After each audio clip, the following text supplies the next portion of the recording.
Pada bagian ini, kita akan membahas tentang logika dalam matematika.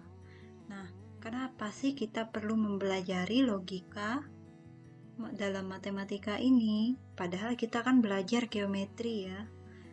Nah, logika ini merupakan alat yang nanti akan kita gunakan untuk membuktikan kebenaran dari suatu pernyataan, sehingga memang perannya dalam geometri ini cukup penting, gitu ya.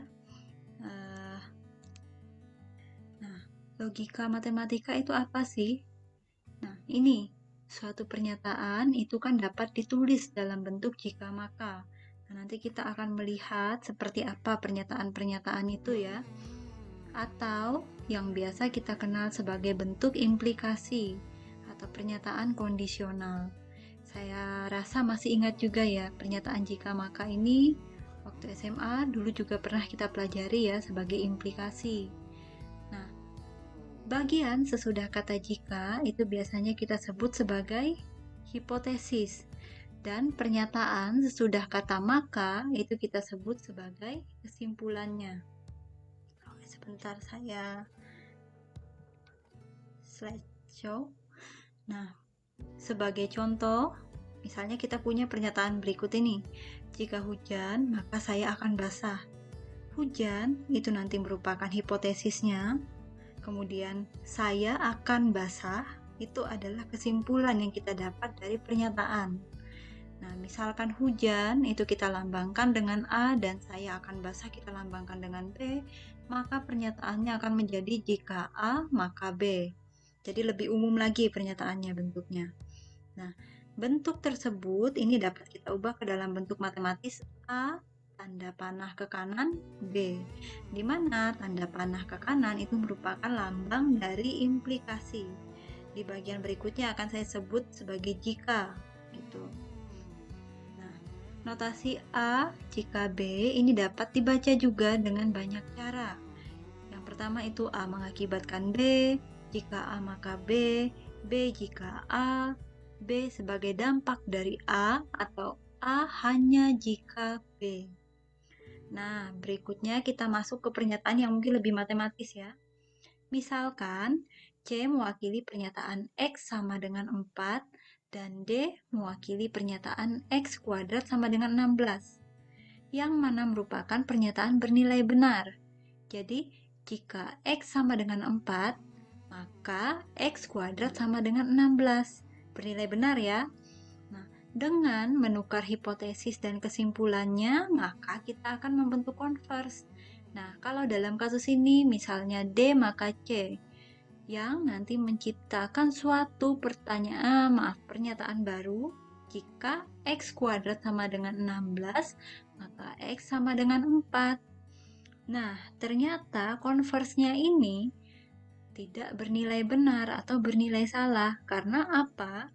Walaupun implikasinya tadi bernilai benar, di mana jika X sama dengan 4, X kuadrat itu, maka X kuadrat sama dengan 16, itu kan tadi nilainya benar ya.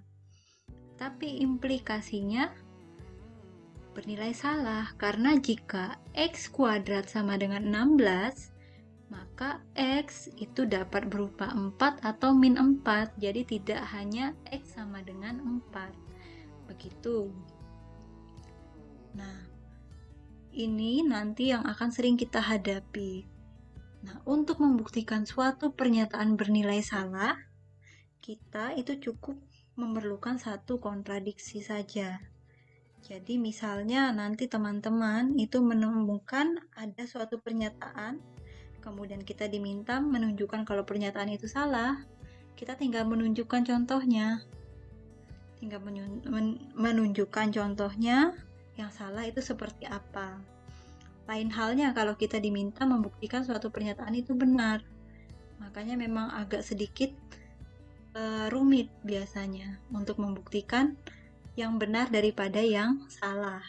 Begitu. Nah, selanjutnya, converse dari suatu pernyataan benar itu bisa bernilai salah atau bisa bernilai benar. Jadi tidak selamanya dia bernilai salah ya, tidak selalu bernilai salah.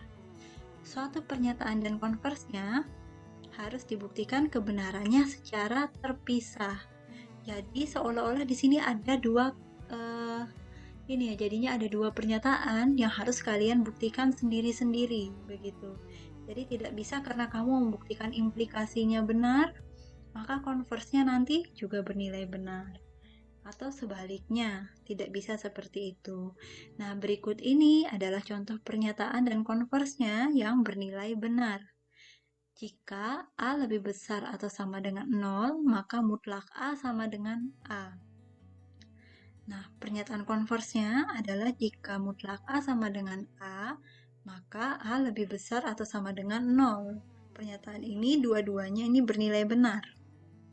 Maka, pernyataan ini dapat membentuk suatu pernyataan bikondisional, yaitu mutlak A sama dengan A jika dan hanya jika A lebih besar atau sama dengan 0.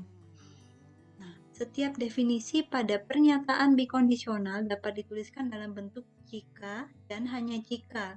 Nah, nanti ini akan sering kita temukan dalam bentuk pernyataan berupa definisi. Nah, pernyataan jika dan hanya jika, ini kalau dipecah seperti yang tadi kita bisa lihat di contoh sebelumnya, akan menjadi dua pernyataan implikasi.